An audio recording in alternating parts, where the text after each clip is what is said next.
ಸ್ವಾಭಿಮಾನಿ ನ್ಯೂಸ್ಗೆ ಸ್ವಾಗತ. ಇಂದಿನ ಪ್ರಮುಖ ಸುದ್ದಿಗಳು.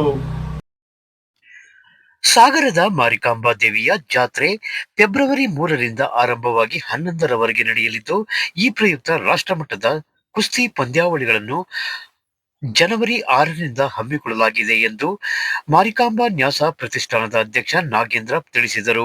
ಅವರು ಇಂದು ಸಾಗರದ ನೆಹರು ಮೈದಾನದ ಸಮೀಪ ನಿರ್ಮಲಾ ಬಾಲಿಕಾ ಪ್ರೌಢಶಾಲೆಯ ಎದುರಿನಲ್ಲಿ ಹಮ್ಮಿಕೊಂಡ ಕುಸ್ತಿ ಅಖಾಡ ಸಿದ್ಧತೆ ಪೂಜಾ ಕಾರ್ಯಕ್ರಮದಲ್ಲಿ ಭಾಗವಹಿಸಿ ಮಾತನಾಡಿದರು.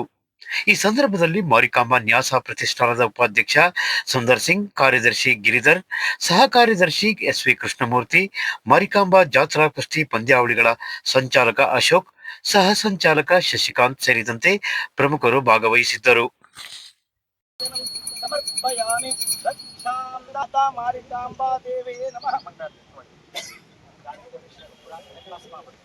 काली सर्वे परिवार देवताभ्यो नमः। गणाधीश्वर माता मारिकांबा देवता कुलदेवता इष्ट देवतंजो समर्पणं भवतो। सर्वे जनाः सुखिनः भवन्तु, समस्त सन्मंगलानि भवन्तु। महालक्ष्मी तृप्तिरस्तु।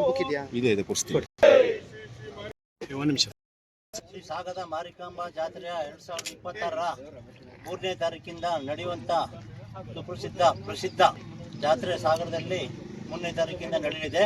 ಆ ಪ್ರಯುಕ್ತ ಕುಸ್ತಿ 6ರಿಂದ 9ನೇ ತಾರೀಕಿನ ತನಕ ಕುಸ್ತಿ ನಡೆಯುತ್ತೆ. ಅದಕ್ಕೆ ದೇಶಾದ್ಯಂತ ಜನಗಳು ಕುಸ್ತಿಯ ಪಟ್ಟುಗಳು ಎಲ್ಲ ಕೇಳ್ತಾ ಇದ್ರು, ಹಿಂದಿನಲ್ಲಿ ಯಾವಾಗ ನಡೆಯುತ್ತೆ ಎಲ್ಲ ಕುಸ್ತಿ ಪಟ್ಟುಗಳು ಇವರು ಸಹ ಆಹ್ವಾನ ಮಾಡಿದ್ದಾರೆ. ಆ ಕುಸ್ತಿ ಶ್ರೀ ಮಾರಿಕಾಂಬೆ ಜಾತ್ರೆ ಎಲ್ಲ ಒಳ್ಳೆ ರೀತಿಯಿಂದ ತಾಯಿ ಆಶ್ರಮದಿಂದ ಒಳ್ಳೆ ರೀತಿಯಿಂದ ಕುಸ್ತಿ ನಡೀಲಿ ಅಂತ ಬಿಡ್ತಾರೆ. 3 ವರ್ಷಕ್ಕೆ ನಡೀತಾ ಇದೆ. 3ರಿಂದ 11 ತನಕ ಜಾತ್ರೆ ಇದೆ. 6, 7, 8ರಲ್ಲಿ ಪ್ರತಿ 3 ವರ್ಷಕ್ಕೊಮ್ಮೆ ನಡೆಯುವ ಜಾತ್ರೆ, ಇಂಟರ್ನ್ಯಾಷನಲ್ ಲೆವೆಲ್ ಜಾತ್ರೆ ನಡೆಯುತ್ತೆ, ಕುಸ್ತಿ ನಡೆಯುತ್ತೆ. ಈ ಕುಸ್ತಿ ವೈಭವೋತ್ತರವಾಗಿ ಸಾಕಷ್ಟು ಜನಗಳು ಬಂದು ಭಾಗವಹಿಸ್ತಾರೆ. ಒಳ್ಳೊಳ್ಳೆ ಕುಸ್ತಿಪಟುಗಳು ಬರ್ತಾ ಇರ್ತಾರೆ. ಅದಕ್ಕೋಸ್ಕರ ಹೆಚ್ಚಿನ ಸಂಖ್ಯೆಯಲ್ಲಿ ಭಾಗವಹಿಸಿ ಕುಸ್ತಿಯನ್ನು ನೋಡಿ ಸಂತೋಷ ಪಡಬೇಕಾಗಿ ಕೇಳ್ಕೊಳ್ತೀವಿ. ಸಾಗರದ ಶ್ರೀ ಮಾರಿಕಾಂಬಾ ಜಾತ್ರಾ ಸಮಿತಿಯ ಕುಸ್ತಿ ಪರವಾಗಿ 6, 7, 8 ಕುಸ್ತಿ ವಿಜೃಂಭಣೆ ನಡೀತಾ, ರಾಷ್ಟ್ರ ಮಟ್ಟದ ಕುಸ್ತಿ ನಡೀತಾ ಇದೆ. ಇದರ ಪರವಾಗಿ ನಮ್ಮ ಅಧ್ಯಕ್ಷರು ಬಂದಿದ್ದಾರೆ, ನಮ್ಮ ಸಹಪಾಠಿಗಳು ಅಷ್ಟು ಇಲ್ಲಿದ್ದಾರೆ. ಅವ್ರ ಪರವಾಗಿ ಕುಸ್ತಿಪಟುಗಳು ತುಂಬ ಜನ ಆಗಮಿಸಬೇಕಾಗಿ ಕೇಳ್ಕೊಂಡೆ. ಈ ರಾಜ್ಯ ಕಂಡಂತ ಶ್ರೇಷ್ಠ ಸುಪ್ರಸಿದ್ಧ ಜನಪ್ರಿಯ ಮಾರಿ ಜಾತ್ರೆ ಈಗ 3ನೇ ತಾರೀಕಿಂದ ಪೈಲ್ವಾನರು ಬರ್ತಾ ಇದ್ದಾರೆ. ಅದು ವಿಶೇಷವಾಗಿ ಕುಸ್ತಿಗೆ ಬರ್ತಾ ಇದ್ದಾರೆ. ಒಂದು ಒಳ್ಳೆ ವಿಶೇಷ ಅಂಕಣ ರೆಡಿ ಆಗ್ತಿದೆ ಇಲ್ಲಿ. ನೀವೆಲ್ಲರೂ ಬನ್ನಿ, ಈ ಅಂಕಣವನ್ನು ನೋಡಿ, ಕುಸ್ತಿಯನ್ನು ನೋಡಿ ಹೇಗಿದೆ ಅಂತ ಮತ್ತೆ ಹೇಳಿ. ಧನ್ಯವಾದಗಳು. ಪಾರಿತೋಷಕಗಳು ಮತ್ತು ಆಕರ್ಷಕ ಬಹುಮಾನ ಮತ್ತು ಗದೆ ಮತ್ತು ಬಂಗಾರದ ಪದಕಗಳನ್ನು ನೀಡ್ತಾರೆ. ಅತಿ ಹೆಚ್ಚಿನ ಸಂಖ್ಯೆಯಲ್ಲಿ ಈ ಕುಸ್ತಿ ಕಾರ್ಯಕ್ರಮ, ಈ ಮಾರಿ ಜಾತ್ರೆ ವೈಭವದಿಂದ ರಾಜ್ಯ ಮಟ್ಟದಲ್ಲಿ ಮತ್ತು ರಾಷ್ಟ್ರ ಮಟ್ಟದಲ್ಲಿ ನಡೆಯುವುದರಿಂದ ಅತಿ ಹೆಚ್ಚು ಸಾರ್ವಜನಿಕರು ಮತ್ತು ಭಕ್ತಾದಿಗಳು ಮತ್ತು ಪ್ರೇಕ್ಷಕರು ಮತ್ತು ಕ್ರೀಡಾಪಟುಗಳು ಈ ಕಾರ್ಯಕ್ರಮಕ್ಕೆ ಆಗಮಿಸಿ ಈ ಮಾರಿಕಾಂಬಾ ಜಾತ್ರೆಯ ಕುಸ್ತಿ ಕಾರ್ಯಕ್ರಮವನ್ನು ಯಶಸ್ವಿಗೊಳಿಸಿಕೊಡಬೇಕಾಗಿ ತಮ್ಮಲ್ಲಿ ವಿನಂತಿ ಮಾಡಿಕೊಳ್ತೇನೆ. ದೇವಿಯ ಸ್ಮರಿಸುತ್ತಾ ಇವತ್ತು ಏನು ಸಾಗರದ ಸಂತ ಜೋಸೆಫರ ಮೈದಾನದಲ್ಲಿ ಎದುರುಗಡೆ ಇರುವ ಮೈದಾನದಲ್ಲಿ ಇವತ್ತು ಭೂಮಿ ಪೂಜೆಯನ್ನು ಮಾಡಿರ್ತಾರೆ.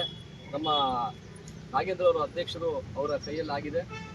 ಹಾಗೇನೆ ಈ ಒಂದು ಕುಸ್ತಿ ಒಂದು ಏನು ಕಾರ್ಯಕ್ರಮಕ್ಕೆ ಫೆಬ್ರವರಿ 6 ಮತ್ತು 7, 8ರಂದು ಕುಸ್ತಿ ನಡೀತಾ ಇದೆ, ರಾಷ್ಟ್ರಮಟ್ಟದ ಕುಸ್ತಿ. 6ನೇ ತಾರೀಕು ಮಧ್ಯಾಹ್ನ 3 ಗಂಟೆಗೆ ನಮ್ಮ ಸಾಗರ ತಾಲೂಕಿನ ಶಾಸಕರು ಗೋಪಾಲ್ ಕೃಷ್ಣ ಬೇಳೂರು ಅವರು ಉದ್ಘಾಟನೆ ಮಾಡಲಿದ್ದಾರೆ. ಹಾಗೇನೆ ಬೇರೆ ಬೇರೆ ಅಧಿಕಾರಿಗಳು ಬರೋರಿದ್ದಾರೆ.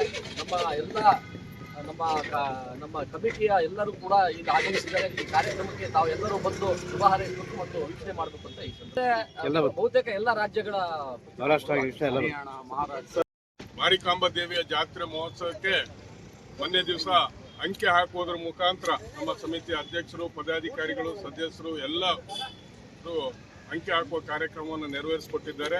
ಅದೇ ರೀತಿ ಈ ದಿವಸ ಚರ್ಚ್ ಮುಂಭಾಗದಲ್ಲಿ, ನೆಹರು ಮೈದಾನದ ಚರ್ಚ್ ಮುಂಭಾಗದಲ್ಲಿ ಕುಸ್ತಿ ರಾಷ್ಟ್ರ ಮಟ್ಟದ ಕುಸ್ತಿಯ ಭೂಮಿ ಪೂಜೆಯನ್ನು ಕೂಡ ಅಧ್ಯಕ್ಷರು ನೆರವೇರಿಸಿಕೊಟ್ಟಿದ್ದಾರೆ. ಆ ಫೆಬ್ರವರಿ 3ರಿಂದ 11ನೇ ತಾರೀಕುವರೆಗೆ ಜಾತ್ರೆ ಅತ್ಯಂತ ವಿಶೇಷವಾಗಿ ನಡೀತಾ ಇದೆ. ಸಾಗರದ ಶ್ರೀದೇವಿ ಮಾರಿಕಾಂಬಾ ದೇವಿ ಜಾತ್ರೆ ಫೆಬ್ರವರಿ 6 ಮತ್ತು ಫೆಬ್ರವರಿ 7 ಮತ್ತು ಫೆಬ್ರವರಿ 8ನೇ ತಾರೀಕು 3 ದಿವಸ ರಾಷ್ಟ್ರ ಮಟ್ಟದ ಕುಸ್ತಿಯನ್ನ ಈ ನೆಹರು ಮೈದಾನದ ಚರ್ಚ್ ಮುಂಭಾಗದಲ್ಲಿ ಆಯೋಜಿಸಲಾಗಿದೆ. ಎಲ್ಲ ಕುಸ್ತಿಪಟುಗಳು,